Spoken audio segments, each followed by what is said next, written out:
옛날 어느 마을에 과부가 살고 있었다. 무척이나 아름답게 생긴 여인이었다. 어느 날 그 동네에서 가까운 곳에 있는 절에서 한 스님이 시주를 얻으러 동네에 내려왔다가 이 과부 집에 들르게 되었다. 남의 앞을 답을 시주를 바랍니다. 네, 대사님, 조금만 기다리세요. 이 여인은 얼굴이 아름다울 뿐만 아니라 목소리까지 너무 예뻐 스님은 그만 정신을 잃을 지경이 되었다. 어떻게 시주를 받았는지도 모르는 채 절에 올라와서는 이내 병이 나고 말았다. 이 스님은 힘도 세고 도술도 뛰어나 웬만한 일에는 눈 하나 깜짝하지 않는 당당한 사람이었다. 그런데 그만 이 아름다운 가부에게 마음을 빼앗겨 생병을 앓게 된 것이었다. 누구에게도 하소연하지 못하고 끙끙 앓던 이 스님은 병을 어느 정도 추스른 다음 동네에 내려와서는 멀찌감치 서서 우물가를 바라보고 있었다. 그때 그 가부가 물을 길러오면 사랑을 고백하려는 것이었다. 드디어 과부가 나타나자 스님은 자연스럽게 접근하여 물 한 모금을 청했다. 그 가부가 알아보고 가볍게 인사를 했기에 침을 꼴깍 삼키고서 수도자로서 할 말은 아니오나 하고 입을 열자 가부는 얼굴을 붉히면서 작은 소리로 하지만 단호하게 잘라서 말했다. 더 이상 말하지 마세요. 무슨 말씀이신지 알겠습니다. 하오나 저는 수절하는 가부이옵니다. 알고 있습니다. 하오나 저는 시주댁에 처음으로 본 그 순간부터 하지만 대사님, 우리 두 사람은 도저히 맺을 수가 없는 신분입니다. 하오나 가부는 눈을 감고 한참 동안이나 뭔가 생각하는 얼굴이었다. 그녀는 이윽고 눈을 뜨더니 뜻밖의 말을 했다. 가부는 눈을 감고 한참 동안이나 뭔가 생각하는 얼굴이었다. 그녀는 이윽고 눈을 뜨더니 뜻밖의 말을 했다. 정 그러시다면 이렇게 하시지요. 제가 알기로는 대사께서는 도승이라 못하는 일이 없다고 들었습니다. 이골 사람들은 조금만 가뭄이 들어도 농사를 짓지 못하여 모두들 속상해하니 보를 하나 쌓아 주십시오. 그렇다면 대사님의 뜻을 따르겠습니다. 아, 그렇게 하는 일은 어렵지 않죠. 그럼 시주댁에서는 제가 볼을 쌓는 것을 지켜보기나 하십시오. 아닙니다. 저도 약간의 재주가 있기에 그것을 보여드릴까 합니다. 저는 저 산밭에서 삼을 베어다 짜서 배를 짜 장사못을 지어놓고 진지상을 차려드리겠습니다. 그렇다면 결국 누가 빨리 끝내는지 내기를 하자는 이야기가 아닙니까? 네, 그렇습니다. 대사께서는 먼저 볼을 쌓는다면 이 몸을 가지십시오 하오나 아, 알겠소이다. 그렇게 되어 흔치 않는 내기가 시작되었다. 대사가 하는 일은 물론 혼자 볼을 쌓는 것이었다. 힘이 든다. 이마저만 공력이 드는 것이 아니었다. 가물은 엉뚱하게도 자기 몸을 내걸고 동네에 유익한 사업인 오래전부터 쌓고 싶었던 수건의 공사를 그 스님에게 부탁한 것이었다. 과연 누가 이런 의견을 낼 수 있었을까? 치열한 내기는 드디어 막바지에 이르렀다. 과부는 어느덧 배틀에서 내려와서 삼배를 말아 옷을 만들기 시작했다. 장사만벌을 순식간에 지어냈다. 이어서 그녀는 불을 떼서 밥을 짓고 상을 주섬주섬 보았다. 스님이 볼을 다 쌓았는지 아직 못 쌓았는지 알아보려고 하지도 않았다. 어서 중을 이겨서 수술도 할 수 있고 동네에 정말로 요긴한 보도 쌓겠다는 생각만 하고 있었다. 그런데 스님은 어찌 되었던가 그도 쌓기를 다 끝내가고 있었다. 나무랄 데가 하나도 없는 멋지고 튼튼해 보였다. 이만하면 갑으로 색시를 맞이하면서 동네에 좋은 일도 해준 것이라고 생각하니 너무나 기뻐서 눈물이 날 지경이었다.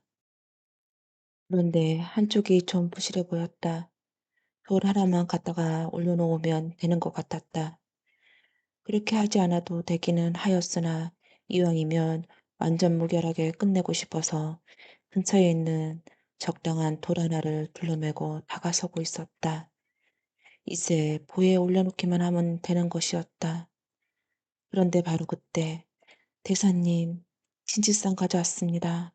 라고 말하는 소리가 들려왔다. 과부가 밥상을 두고 그의 눈앞에 나타난 것이었다. 스님은 아찔해지는 현기증을 느끼며 마음속으로 탄식했다. 아, 때가 졌단 말인가. 그가 메고 있던 커다란 돌이 갑자기 무거워지면서 그의 몸에 짜부러지기 시작했다. 정신이 흐려져 도술이 풀렸기 때문이었다. 아, 스님은 메고 있던 돌에 눌리고 말았다. 과부는 들고 있던 밥상을 놓고 그에게 달려갔다.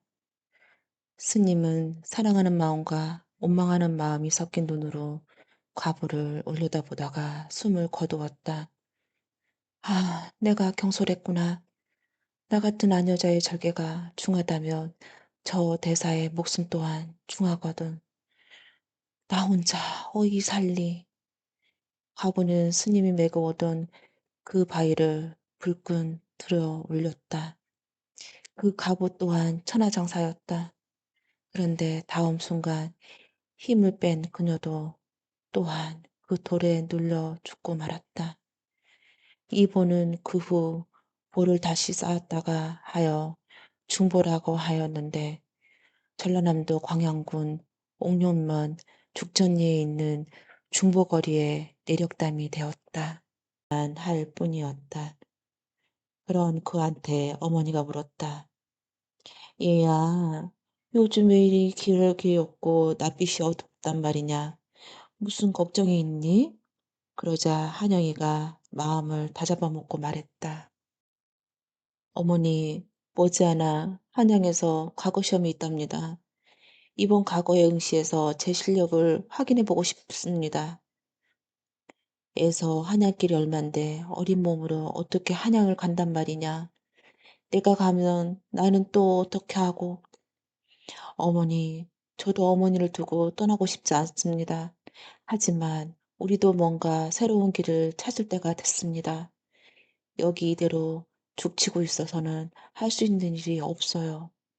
그래서 어머니가 결심한 듯 말했다. 그래, 언젠간 이런 날이 올 줄 알았다. 내가 그간 조금씩 모아둔 돈이 있으니 길을 떠나라무라.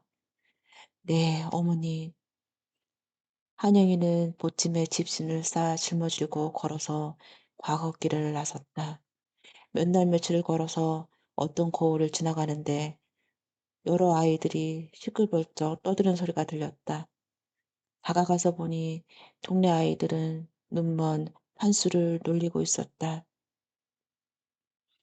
나무 막대기 끝에 개통을 찍어대는 판수 코에다가 들이대고는 깔깔대고 웃었다. 이놈아, 구려 죽겠지? 구려 죽겠어. 그럴수록 애들은 더 재밌어 하면서 장난을 쳐댔다.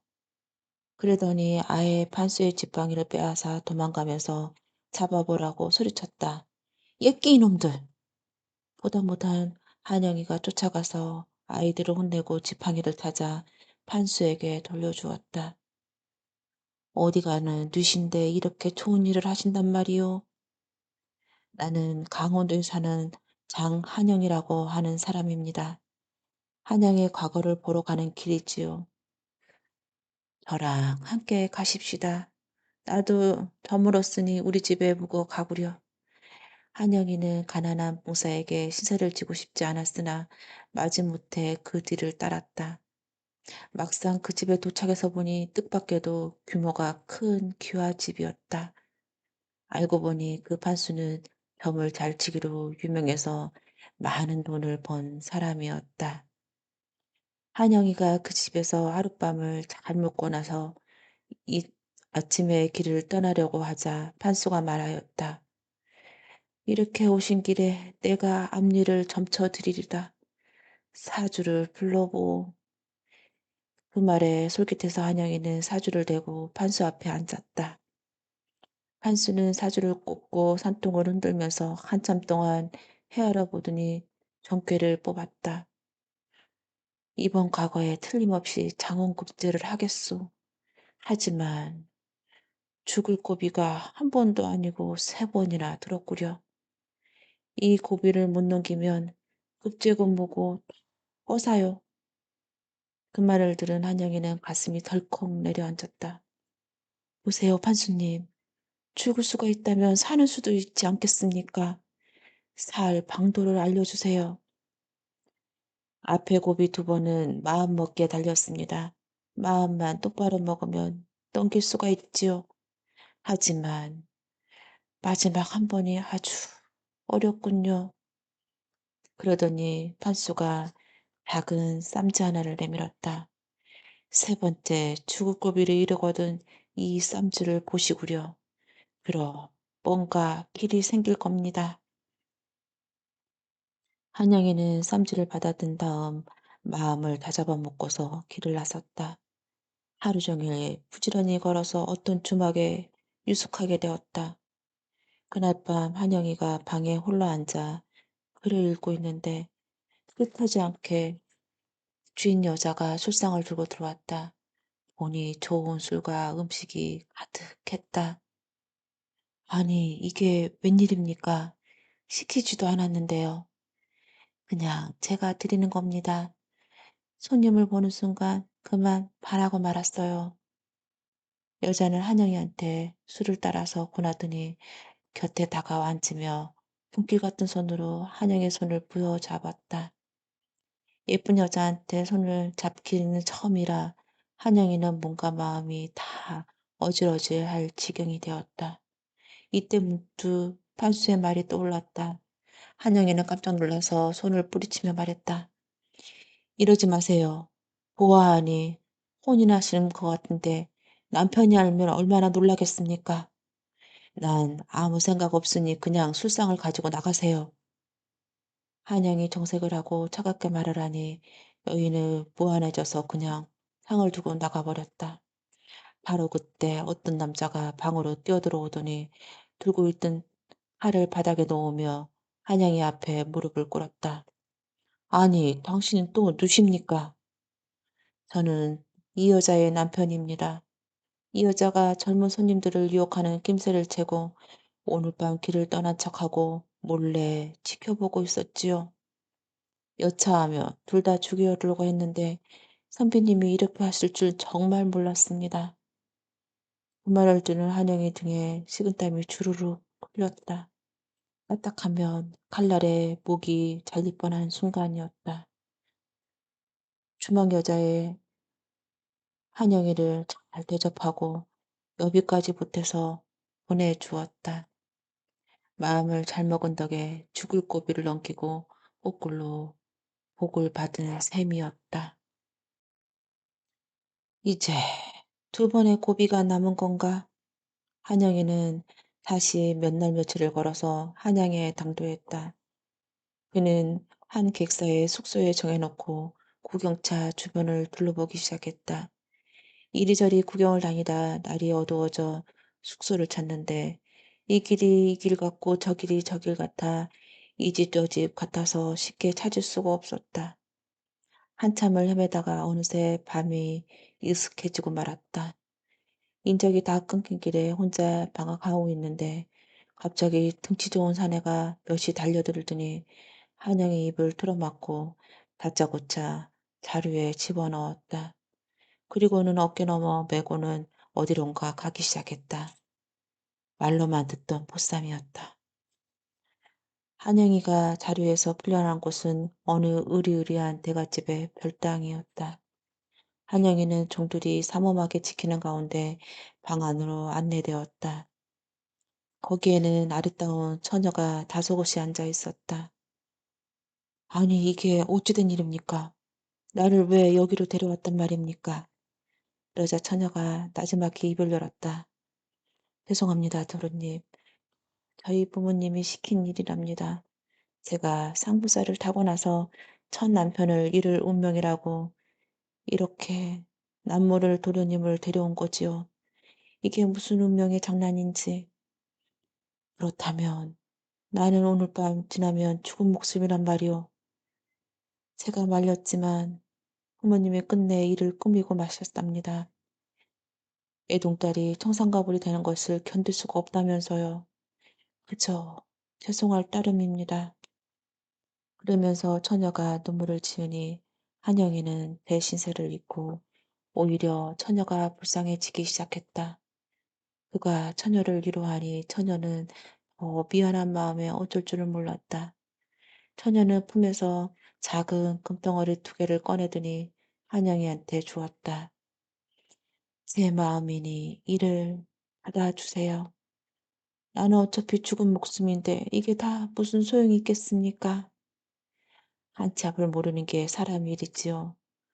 쓸 곳이 있든 없든 제 마음이니 받아주세요. 한영이는 하늘 수 없이 금덩이를 받아서 품에 넣었다. 다음날 새벽이 되자 건장한 하인 둘이 한영이를 끌어내다가 자루에 집어넣어 어디론가 향했다. 강문에 집어넣거나 땅에 파묻거나 하려는 것이 분명했다. 한영이는 체념한 채 댐에다가 가다가 문득 품 안에 있는 깃덩어리가 생각났다. 여보세요. 내 말 좀 들어보세요. 지금 나한테 금덩어리 2개가 있답니다. 어차피 죽을 목숨인데 이게 다 무슨 소용이 있겠어요? 당신네들한테 못할 짓 하느라 고생인데 나눠 쓰도록 하세요.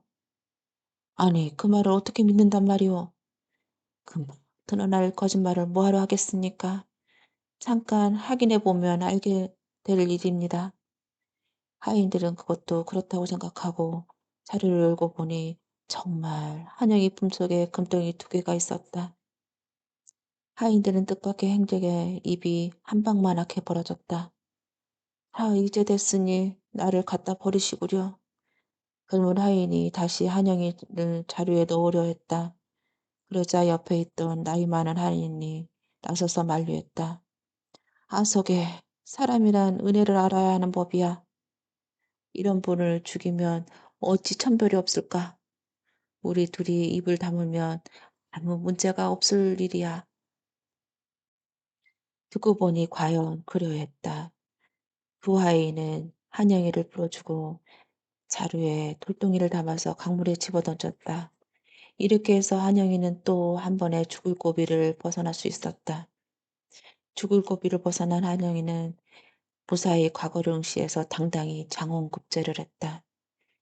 이름 없는 시골 총각이 장원급제를 하자 조종이 온통 들썩거렸다. 그때 조정에는 김정승과 이정승이 있었는데 두 정승 모두 홍기가 넘긴 딸이 있어 사윗감을 찾고 있는 차에 장원급제한 한영이를 사위로 점찍었다. 이정승, 김정승 찾으러 나서서 한영이를 사위로 맞으려 하니 조금도 양보가 없었다. 결국 임금이 결정하기로 되어 있었다. 듣자니 이정승 딸은 16이고 김정승 딸은 17이라지? 한 살이라도 더 먹은 김정숙 딸과 맺어주는 게 좋겠어. 이렇게 해서 한영이는 김정숙 딸과 결혼하게 되었다. 하루바삐 어머니를 뵙고 싶은 생각이었으나 김정숙 댁에서 어찌 서두르는지 고향에도 내려가지 못한 채 혼례를 오르게 되었다. 김정숙 딸과 결혼한 그날 밤 한영이는 이런저런 심란한 생각을 들고 뒤도 마려워서 밖으로 나왔다. 그런데 그때 어떤 복면을 한 사내가 살짝 담을 넘어 들어오더니 솔살같이 신부의 방에 들어가는 것이었다. 그러더니 얼마 후 검은 그림자는 다시 나와 담을 넘어 사라졌다. 한영이가 얼른 밤에 들어가 보니 아뿔싸 신부가 칼에 찔려 죽어 있었다. 한영이는 방에서 뛰어나와 집 안에 있는 사람을 둘러보았다. 큰일 났어요. 신부가 칼에 찔러 죽었답니다. 김종숙 부부는 깜짝 놀라 버선발로 뛰어나왔다. 한영이한테 사장 얘기를 들은 김정숙은 갑자기 이상한 눈으로 한영이를 쏘아보기 시작했다. 사랑하던 외동딸을 잃은 터라 제정신이 아니었다. 다음날 포도제장이 부하들을 이끌고 사건 조사를 시작할 때 갑자기 김진성석이 한영이를 가리키며 소리쳤다. 포도대장, 저놈이 범인이오. 전부터 우리와의 혼인이 탐탁치 않게 여기더니 이런 짓을 벌린 게야. 그러지 않고서야 우리 딸을 죽일 사람이 누가 있겠소. 첫날 밤에 신부를 혼자 두고 밖으로 나갔다. 도대체 말이나 되는 소린가. 저놈을 단단히 조사해 보시오. 날벼 같은 소리였다. 한영이가 나서서 변명을 했지만 김정승은 막무가내였다. 김정승의 고세가 어찌나 당당했던지 포도대장 또한 그 앞에서 설설 기었다. 그는 한영이를 옥에 가두고 사건을 조사하기 시작했다. 끝까지 범인이 안 잡히면 한영이가 죄를 뒤집어쓰게 될 상황이었다.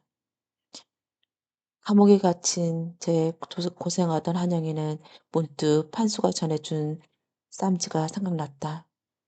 그는 쌈지를 포도대장에게 바치면서 거기 사건의 비밀이 담겨 있을 테니 헤아려 보려고 간청했다. 한영이가 준 쌈지가 들어있는 건 누런 종이에 하나뿐이었다. 그 종이에는 흰 백자가 3개가 쓰여져 있었는데 포도대장은 아무리 궁리해도 그 뜻을 알아낼 수가 없었다. 이리저리 물어보았지만 그 누구도 그 뜻을 푸는 사람이 없었다. 어느새 그 쌈지에 대한 이야기는 임금의 귀에까지 들려왔다. 임금은 지혜롭기로 소문난 이정승에게 쌈지를 전해주면서 어떻게든 문제를 해결하라고 하였다. 뜻이 풀리지 않으면 혼란의 주범인 한영이는 처형하겠노라고 하였다. 한영이가 죄 없이 갇혀 있다고 믿던 이정승은 그 뜻을 풀이하려고 무지 애를 썼다. 하지만 이리 보고 저리 보아도 도저히 그 뜻을 헤아릴 수가 없었다. 그때 옆에 지켜보던 애동딸이 물었다. 아버지, 뭘 그렇게 고민하시나요? 이정승은 한숨을 내쉬며 사정 이야기를 해 주었다. 그러자 이정승의 딸은 자기가 한번 뜻을 풀어보겠노라고 쌈지를 받아들었다. 쌈지를 열고 종이를 잠깐 살펴보던 이정승 딸은 금세 환한 표정을 지었다. 아버지, 이 사건의 범인은 황백삼이란 사람이 분명합니다. 누런 종이가 있으니 누럴황에 흰 백자가 3개 있으니 백삼 아니겠습니까? 아마도 김정성 댁에 황백삼이라는 사람이 있을 테니 꼭 확인해 보세요. 아니나 다를까 김정숙의 집에는 황백삼이라는 젊은 종이 있었다. 황백삼은 관가에 붙들려 오자 겁에 질려 재상을 털어놓았다. 평소 남몰래 정을 통해왔던 김정숙의 딸이 함께 조만가자는 약속을 어기고 말을 듣지 않으므로 홧김에 찔러 죽었다는 것이었다. 이렇게 해서 한영이는 겨우 살인 누명을 벗을 수 있었다. 한영이는 옥에서 풀려나자 전에 김정승한테 한영이를 빼앗겼던 이정승이 한영이를 사위로 삼겠다고 나섰다. 이번에는 별다른 경쟁 없이 한영이가 이정승의 사위로 정해졌다. 한영이는 혼인이 영 내키지 않았지만 자신을 구해주는 은희기로 한지라 허락하지 않을 수가 없었다. 드디어 첫날 밤이 되었다. 촛불을 켜고 신부의 얼굴을 살펴본 한영이는 그만 깜짝 놀라고 말았다. 신부도 놀라기는 마찬가지였다. 신부는 다른 사람이 아니라 한영이를 보쌈일 당에 잡혀왔을 때 금덩이를 내두던 그 처녀였던 것이었다. 둘은 그만 너무 놀랍고 반가워서 말문이 막혔다. 이정수 때 식구들 그리고 시골에서 모셔온 한영이 어머니까지 그 사연을 듣고 놀라지 않는 사람이 없었다. 우여곡절 끝에 맺어진 두 사람은 그 오랫동안 행복하게 잘 살았다고 한다. 십시오. 이렇게 불고서 재물을 싸다가 바쳐야 훈련하니 견디기 어려운 일이었다. 어느 날부턴가 박돌은 단단히 결심을 했다. 평생 이렇게 억울하게 당하고 살 수는 없지. 나도 어떻게든 양반이 돼서 차별 없이 살아보겠어. 그때 박돌집 근처에 고을 이방이 살고 있어 가끔씩 찾아와 고기를 떠가곤 했다. 그는 씀씀이가 입혀서 10량 벌면 20량을 쓰니 밑빠진 독이었다. 돈이 모자라면 관가에 돈을 꺼내다가 될 것처럼 쓰곤 했다. 박돌은 이방이 찾아올 치면 버선발로 뛰어가서 반갑게 절하고 후하게 대접을 했다. 그리고 명절이나 좋은 날이면 쌀이나 비단 같은 귀한 물건들을 선물을 했다.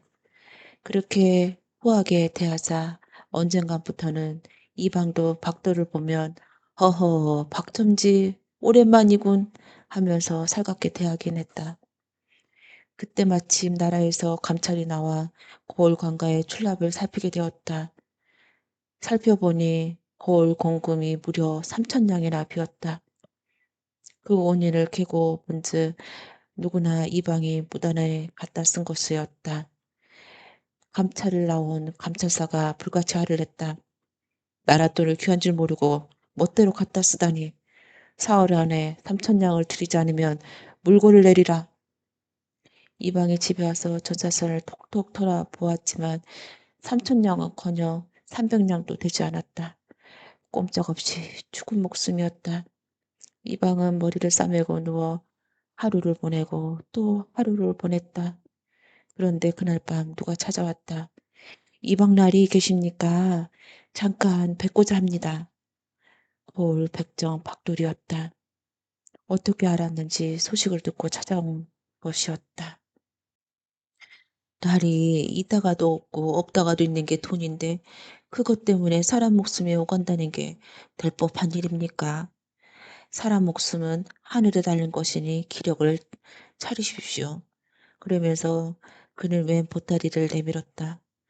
제 정성이니 아무 말씀하시고 받으십시오. 닭돌이 물러간 뒤 보따리를 풀어보니 서리서리 엽전꾸러미였다. 헤아려 보니 단 한 푼도 빠지지 않는 3천냥이었다.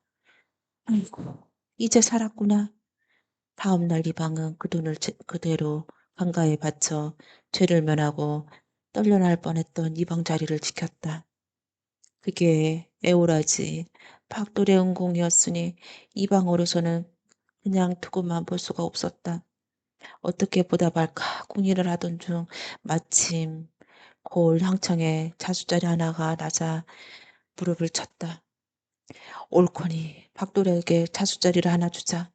사람됨이 그만하면 자수는 10번 하고도 남지. 이방은 자수 사령장을 한 장 그렇듯하게 만들어서 박돌을 자수로 임명했다. 자수가 어떤 자리인가 하면 거울의 유지로서 양반만이 맡을 수 있는 지책이었다. 그러니 졸지에 백정이 양반이 된 셈이었다. 하지만 양반이 되는 일이란 그렇게 쉬운 일이 아니었다. 백정 박돌이 자수가 되었다는 소문이 나자 온 마을 양반들이 들고 일어나 법석을 떨기 시작했다. 박돌은 물론이고 이방한테도 큰 벌을 내려야 한다고들 펄쩍펄쩍 뛰었다. 그만 이방까지 난처한 지경이 되고 말았다. 자네를 돕는다고 한 일이 되었으니 어쩌는가. 그게 세상 인심이 아니겠습니까?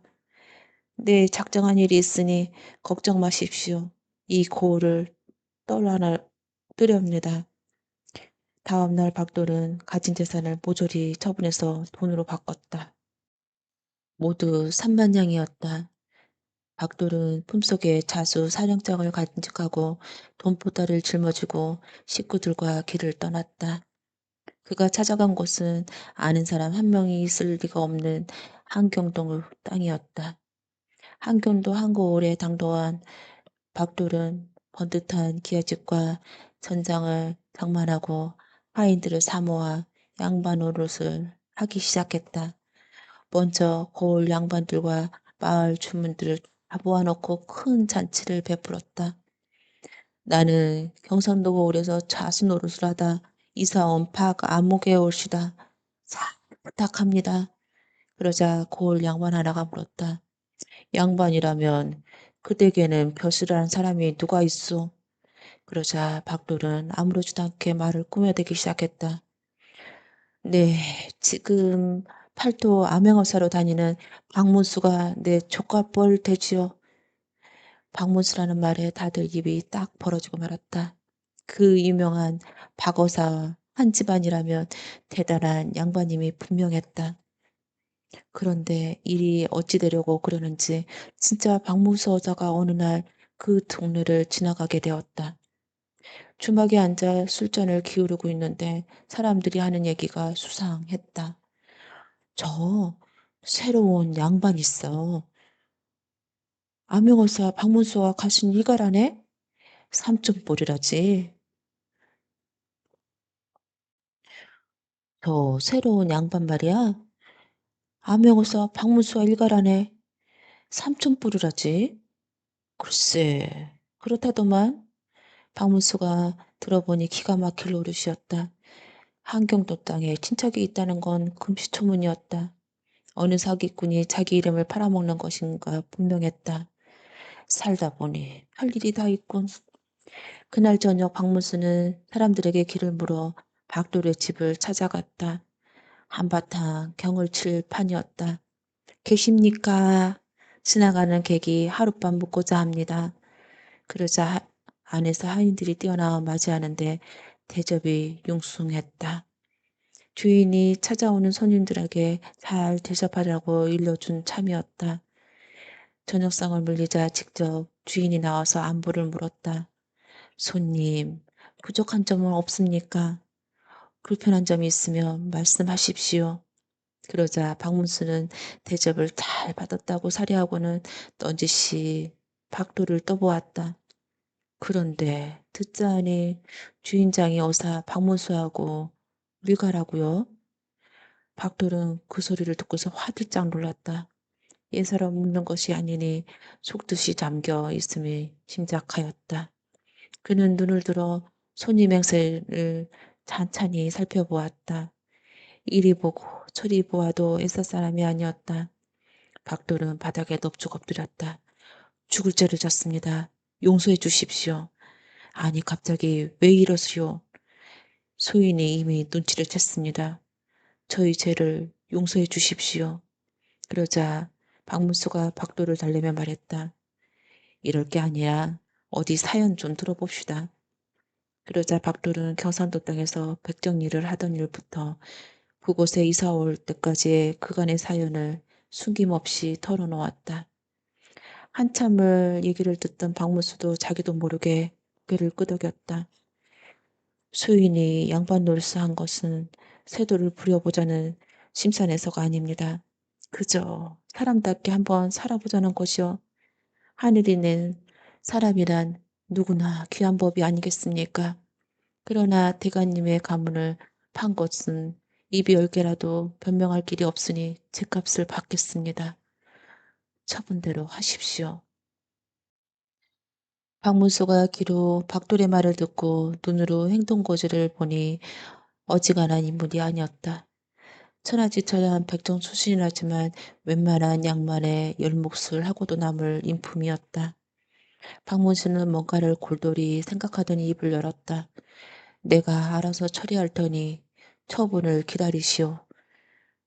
박돌의 집을 떠난 박문수는 며칠간 거울을 두루 살펴본 다음 강가로 사또를 찾아갔다. 암행어사 박문수란 말에 사또가 깜짝 놀라 허둥댔다. "라리 어인 행차이십니까? 제가 있거든 벌을 내려 주십시오." "거울이 태평하니 무슨 죄가 있겠습니까?" 인차사 들렸습니다. 그러면서 이런저런 한담을 나누던 박문수가 뜻하지 않는 말을 꺼냈다. "이 거울에 저희 삼촌분 되는 어른이 사십니다. 내일은 그 집을 들러보고 떠날 참입니다." "네, 그러셨군요." 다음 날 박문수가 백정 박돌의 집으로 행차하자 이방 이하의 여러 간속들이 뒤를 따르고 동네 사람들이 웅성웅성 모여들었다. 박문수는 박돌의 집을 도착하자마자 대문을 활짝 열면서 안으로 들어갔다. "어르신, 문수가 길을 가다가 인사차 들렀습니다. 그러자 방문이 덜커덩 열리더니 박돌이 한 손에 담뱃대를 든 채 고개를 빼꼼히 내밀었다. 오, 조카님 오셨구먼. 그러지 않아도 들을 줄 알고 기다리고 있었네. 어서 올라와. 눈 하나 깜딱 안 하고 여유롭게 맞이하는 것이었다. 그러자 박문수가 마음속으로 무릎을 탁 치면서 감탄했다. 역시 인물은 인물이로군. 내가 사람을 제대로 봤어. 박문수가 그렇게 박돌의 집에 한나절 머물다가 가니 동네 인심이 박돌한테로 모여들었다.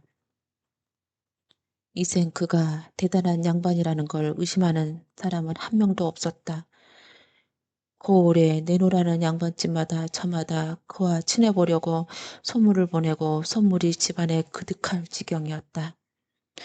박문수는 그냥 떠났지만 박돌은 그 은공을 지나칠 사람이 아니었다. 그는 가난하게 살고 있는 한양 박문수 본가에 돈을 실어 보내면서 번듯한 새 집을 지어주고 세간에 장만해 주었다. 박문수도 팔도 감차를 마시고 집을 돌아와 보니 낡은 올도박은 간데없고 번듯한 기아집이 기다리고 있었다. 웬일인가 의아해하고 있는데 동생이 뛰어오면서 다짜고짜 타박을 하기 시작했다. 형님, 나 좀 봅시다. 난 형님이 청렴한 줄 알았더니 어디서 수차례서 이렇게 재물을 모았단 말이오. 형님에게 단단히 실망했소. 박문수가 곰곰이 생각하니 박돌이라는 게 분명했다. 아하, 아마도 박돌이가 이런 일을 했나 보군. 박돌이란 놈이 대체 어떤 자기래 말이오. 한경들등에 인물 하나가 있지. 박문수가 웃으면서 박돌에 관한 이야기를 해주자 동생의 낯빛이 불그락불그락 씩씩거리기 시작했다. 아니, 그럼 그 백중놈이 조카 노릇을 해주고 왔단 말이오? 세상에 이런 망신이 있나. 내 이 몹쓸 백중놈을 당장 때려 죽여 버리고 말겠소. 동생은 당장 한경도를 길을 떠나겠다고 법석을 떠났다. 그 성질이 얼마나 불같은지 박문수도 말릴 수가 없었다. 동생이 박단나무 몽둥이를 들고 길을 떠나자 박문수는 얼른 발받은 사람을 시켜 박돌에게 편지를 띄웠다. 동생이 불같이 화가 나서 찾아가고 있으니 잘 제접하고 보내라는 내용이었다. 편지를 받은 박돌은 동네 사람들을 다 집에 불러놓고 좋은 음식에 좋은 술을 잔뜩 차려놓고 대접하면서 호기롭게 말을 했다. 자, 오늘 내가 좋은 구경을 시켜줄 테니 잘들 보시구려. 전에 다녀간 박무수 조카의 아랫동생이 미친 증이 있어 집안에 걱정거리는데 마치 이리로 온다고 하니 내 어찌 하는가 조카들을 지켜보시오. 사람들은 기다리고 있으려니 아닌가 다를까 한 양반네가 몽둥이를 들고 들이닥치며 소리를 쳤다. 야, 이 백종놈아 어딨느냐? 내가 우리 아저씨라고? 형님은 어떨지 몰라도 나한테는 안 통한다 이놈아. 그러자 사람들은 그를 쳐다보고 웃으면서 한마디씩 했다. 어허, 미쳐도 단단히 미쳤군. 글쎄 말이야, 아저씨더러 백정이라니. 소가 다 웃을 일이야. 그때 박돌이 나서서 말했다. 아직도 미친 병을 못 쳤단, 아직도 미친 병을 못 고쳤단 말이냐. 얘들아, 뭘 하느냐. 박돌이 눈치를 하자 대기하고 있던 장정들이 한꺼번에 박어사의 동창에게 달려들었다. 그리고 그를 좁다란 강 속에 쿵 쳐박아 놓고는 덜컹 빗장을 걸었다. 이놈 백중놈아, 이러고도 내가 무사할 줄 알았느냐. 박어사의 동생이 이렇게 악을 쓰면서 소리쳤지만 박돌은 들은 척도 안 하고 잔치를 계속했다. 미친 병에는 굶기는 게 제일 좋은 약이지요. 그렇답니다. 근데 박어사의 동생이 우라가 나서 죽어라 소리를 쳤지만 다들 미친 사람 취급을 하니 아무 소용이 없었다. 정말로 미쳐버릴 지경이었다. 그러지 않아도 먼 길을 급히 오느라 허기진 참에 음식 냄새는 왜 이렇게 고소한지 몰랐다. 밤이 되어 동네 사람들이 다 집으로 돌아가자 박돌이 광으로 다가와서는 넌지시 말을 건넸다. 이보시오. 당신이 아무리 떠들어봤자 소용이 없습니다. 그러지 말고 내 말을 잘 들어보세요. 내가 여기서 양반 노릇을 한다고 해서 세상에 해가 될 게 무엇이 있으며 당신이 나를 백종으로 만들어서 무슨 득이 있겠습니까? 그러지 말고 마음을 돌이키시오. 하지만 박어세의 동생은 분이 치밀어서 욕을 해댈 뿐이었다. 허허, 이거 한 사나흘 굶어야 되겠구먼. 다음 날에도 그 집안에는 잔치가 이어졌다. 박어사의 동생이 줄임배를 움켜잡고 계속 악을 썼지만 돌아오는 건 비웃음과 동정뿐이었다. 그렇게 하기를 사흘째. 마침내 박어사 동생은 기진맥진해서 더 버티지 못하고 항복을 선언하고 말았다. 아이고 아저씨 내가 잘못했습니다. 날 좀 풀어주세요. 그러자 사람들은 모두 웃으며 박수쳤다. 이제서야 저 사람이 제정신이 돌아왔군. 각돌이 박어사 동생을 풀어주면서 말했다. 그간 고생이 많았구나. 어쩌다 못술병이 들어가지고 그러면서 만날 음식을 찾아주니 사흘을 굶은 박무수의 동생이 개걸스럽게 뻐거대기 시작했다. 음식을 다 먹고 나니 인사를 하는 둥 마는 둥 급히 한양으로 내빼버리고 말았다. 박돌은 하인들을 시켜서 그 집에도 재물을 넉넉히 실어 보냈다. 동생이 서울에 도착하자마자 박어사가 물었다. 그래 동생 가보니 어떻던가? 그러자 동생이 그만 설레설레 차머리를 내돌리면서 아이고 형님 말도 마십시도 대단합디다. 양만 옷을 평생 해먹고도 남겠소 하는 것이었다. 옛날 어느 마을에 온님이 죽어서 연로당 앞에 끌려갔다. 온님은 젊은 나이에 죽게 된 것이 너무 억울했다. 저를 제발 이승으로 돌려보내 주십시오. 염라대왕은 온님이 불쌍히 여겨 저승사자에게 이승으로 돌려보내라고 명령했다. 저승사자는 자기를 고생시킨 원님이 괘씸했다. 쌀을 300석 내놓으면 보내주마. 온님은 쌀을 구하려면 어찌해야 하든지 물었다. 사람은 누구나 저승에 자기 곳간을 하나씩 가지고 있는데 이승에서 좋은 일 할 때마다 곳간이 차지. 온님은 저승사자를 따라 자기 곳간에 가보았다. 어떻게 살았기에 곳간에 집 한 단뿐이던가. 저승사자가 화를 내며 온님을 꾸짖었다. 자네와 같은 고을에 사는 덕진 아가씨의 곳간에는 쌀가마니가 그득하니 그 아가씨에게 쌀을 빌리게. 온님은 덕진 아가씨의 곳간에서 쌀을 빌려 이승으로 돌아갈 수 있게 되었다. 벽승사자가 말했다. 이승에 가거든 덕진 아가씨를 찾아 빚을 갚게. 이승으로 돌아온 온님은 허름하게 입고 덕진 아가씨를 찾아갔다. 덕진 아가씨는 홀어머니와 주막을 하며 가난하게 살고 있었다. 온님은 국밥을 먹고 값이 얼마인지 물었다. 5푼입니다. 아니, 왜 이렇게 싸게 받소? 가난한 사람들에게 많이 받을 수는 없습니다. 다음 날 원님은 이번에는 돈을 빌려달라고 했다. 덕진 아가씨는 선뜻 돈을 빌려주었다. 아니, 낯선 사람에게 어찌 이리 선뜻 빌려주시는 것이오? 사정이 있어서 빌리는 것이겠지요. 언제라도 빌리러 오시고 형편이 좋아지면 갚으세요. 이튿날 온님은 쌀 300석을 싣고 주막을 찾아갔다. 아니, 온님께서 어찌 이런 누추한 곳까지 내게 빌린 쌀 300석을 갚으러 왔느니라. 영문을 모르는 덕진 아가씨와 어머니는 당황했다. 내가 언제 쌀 300석을 빌렸는지는 나중에 알게 될 것이다. 덕진 아가씨와 어머니는 그 쌀을 팔아 마을 앞에 흐르는 강을 다리를 놓았다. 사람들은 그 다리를 편하게 오가며 덕진다리라고 불렀다. 옛날 어느 마을에 가난한 사람과 부자가 나란히 이웃해서 살고 있었다. 가난한 사람은 무엇이든 사람들에게 나눠주기 바빴다. 우린 사흘 굶었으니 열을 굶은 사람에게 이 쌀을 나누어 줍시다. 부자는 가난한 사람을 비웃었다. 천하 굶지 말지. 저도 굶으면서 남을 줘? 부자는 자기 집에 들어온 것은 다 자기 거라고 우겼다. 빌려준 괭이를 돌려달라고?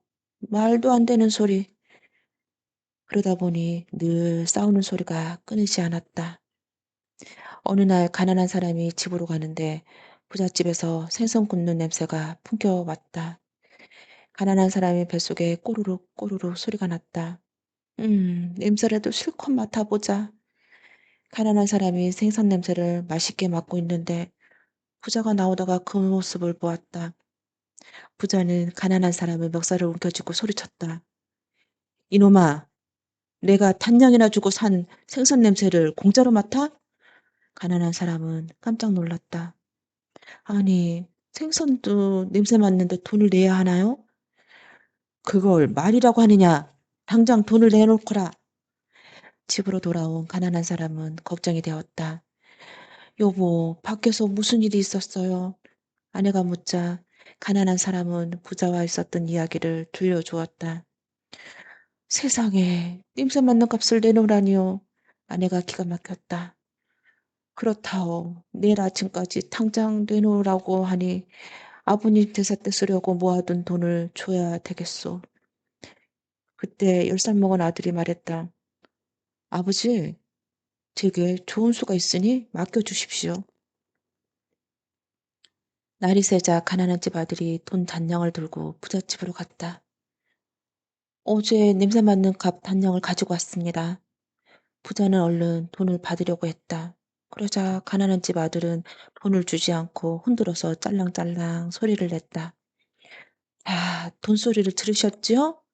생선도 냄새만 맡았으니 값도 소리만 치는 게 맞지요? 부자는 부끄러워서 아무 말도 못했다. 하지 않으면 신부집에서 야단 날 것이요. 또 나를 기다리는 신부가 딱하니 혼례를 올리고 올 때까지 죽어도 좋다 하였다. 이 젊은이의 간곡한 사정을 들은 구렁이도 신랑의 사정이 딱하게 보아 그럼 그렇게 하자 하고 약속을 하였다. 첫날 밤을 근심 속에 치르고 이튿날 새벽 신랑은 신부 몰래 처갓집을 빠져나와 구렁이와 약속한 장소를 갔다. 신부는 신랑의 거동이 수상해서 얕은 잠에 신랑이 나가는 것을 알고 신랑을 뒤를 쫓았다. 신부는 신랑을 붙잡고 도대체 뭐인 일이냐고 물었다. 신랑은 하는 수 없이 사실대로 모조리 이야기를 했다. 신부는 나에게 좋은 수가 있으니 염려 말라고 이러고 방죽으로 갔다. 약속한 방죽에 이르니 구렁이가 나왔다. 신부가 구렁이에게 제발 살려달라고 애원했으나 구렁이는 듣지 않았으나 그러나 신부가 딱하니 내가 100년 동안 먹고 살 수 있도록 마련해 주지. 다만 신랑만은 꼭 잡아가야겠다. 라고 하였다. 그러면서 2개 있는 구멍에 3개를 걸치며 첫 번째 구멍에는 쌀이 나오고 두 번째 구멍에는 옷이 나오고 했으나 세 번째 구멍에 대해서는 아무 말이 없었다. 신부는 도대체 세 번째 구멍에 무엇에 쓰는 거냐고 물었다. 하지만 가르쳐 주지 않았다. 신부는 수상히 여기고 꼭 가르쳐 달라고 졸라댔다. 하도 조르니 구렁이는 그 구멍은 죽음을 주는 구멍이라고 말했다. 그 말을 듣자 신부는 그 구멍으로 달려가 구멍에 입을 대고 구렁이를 죽여달라고 외쳤다. 그랬더니 이제까지 싱싱했던 콧소리치던 구렁이가 힘없이 쓰러지더니 죽어버렸다. 신부의 재치 있는 기지로 남편을 살리고 부부는 아들, 딸 낳고 오래오래 잘 살고 죽었다고 한다. 그런데 어제 마침 그 부부의 대상인데 잔치가 잘 치러서 나가도 한턱 잘 먹고 왔다. 가서 먹다 생각하니 마침 여러 번 생각이 나서 믿없는 병에 술을 담고 믿없는 채에 떡을 담고 돌아와서 보니 아무것도 없네 그려. 여러분에게는 미안하이. 옛날 어느 곳에 두 과부가 살고 있었다. 하나는 50줄에 든 시어머니요. 또 하나는 갓 스물을 넘긴 며느리였다. 시어머니는 나이 불과 18에 남편을 잃고 60평생 동안 사내를 멀리하고 곱게 살아왔기 때문에 열렬하는 칭찬을 인근에서 찾아야 했다. 이러한 시어머니 밑에서 지내는 어린 가보는 며느리는 자기도 시어머니를 보물받아 정절 있는 여자로 일생을 보낼 결심을 해보고는 했지만 밤마다 독수공방이 서러워 눈물을 지었다. 무덥게 지는 소처럼 더웠던 어느 날 가보 며느리는 냇가에 가 빨래를 했다. 불덩이 같은 해가 바로 머리 위에 떠 있는데 이불호청 같은 큰 빨래를 하다 보니 며느리의 온몸에 땀으로 흥건하게 젖었다. 아유, 무슨 날씨가 이렇게 덥담? 적삼도 속바지도 생각 같아서는 훌훌 벗어던지고 싶었지만 대낮에 치마와 그와 같이 할 수 없었다. 어린 가부는 철썩 들러붙은 옷 위에 물을 끼얹고 다시 방망이질을 시작했다. 아이고 더워라. 땀은 왜 이리 쏟아지노? 더 이상 참을 수 없다고 느낀 과부는 빨래를 멈추고 일어나 사방을 둘러보았다. 산으로 둘러싸인 으슥한 곳이기에 사람의 그림자 같은 것도 비치지 않았다. 에라 모르겠다. 한 겹만 벗고 보자. 하면서 겉옷을 벗고 나니 한결 서늘해졌다. 진작 이럴 것을 괜시리. 그때 마침 나무꾼 하나가 산 언덕을 내려와 찬물에 세수를 하려다 보니 속옷바람에 웬 아낙네가 빨래를 하고 있는데 움직일 때마다 열려진 속옷 속에 무성한 음모가 보이기 시작했다. 속옷을 통해 비치는 아낙의 살갗과 인물 또한 아담하게 도리개 같은 짐이 단번에 나무꾼의 목구멍을 메꾸었다. 나무꾼은 타오르던 음목을 가쁜 숨을 몰아쉬며 과부에게 다가갔으나 빨래에 열중하던 과부는 미처 그 기색을 알아차리지 못했다. 젊은 나무꾼은 과부 뒤에서 껴안으면 한 번만요 하고 달려들자 과부는 깜짝 놀라며 말했다. 어느 놈이 이랬든 무례하단 말이오. 당장 물러서지 못하겠소. 내가 소리칠 것이오. 소리를 지르려면 질러봐요. 하지만 공문을 들여낸 당신의 죄도 당신이 더 잘 알 것이오. 가부는 이미 터진 속옷밖에 없는 것이기에 나무꾼이 볼일 보는 데 있어서 아무 장애도 없었다. 젊은 나무꾼이 황소같이 발을 걸듯 한 차례 난리를 치르자 과부는 남자의 힘을 당하지 못하는 데다 빠르게 사지가 노곤해져 저항하지 못하고 몸을 맡긴 채 내버려 두었다. 일을 마친 나무꾼은 후안에 들어서지 바지춤을 잔뜩 움켜쥐고 달아나기 시작했다. 가부는 노곤한 단꿈에서 비로소 깨어나 내가 이게 어찌된 일인고 하면서 벌써 일어났으나 나무꾼은 이미 꽁지에 빠져라 하고 저만치 달아나고 있는 중이었다. 그러자 가부 머리가 먼저 떠오른 것은 눈을 하얗게 흘기는 무서운 시어머니 모습과 동네 사람들의 무서운 입이었다. 호원이 도려진 가부는 벌떡 일어나 옆에 있던 빨라방아를 꼬나쥐고 나무꾼을 쫓아가며 소리쳤다. 이 짐승 같은 놈아, 개만도 못한 놈아, 내가 그래도 인간이라면 그 자리에서 냉큼 써지 못하겠느냐. 그 말을 들은 나무꾼은 아주머니 너무 노하지 마세요. 그 짓을 한 게 물건이니까 사실은 내 손가락이 한번 그래 본 것입니다. 손가락에 무슨 죄가 있다고 그러세요.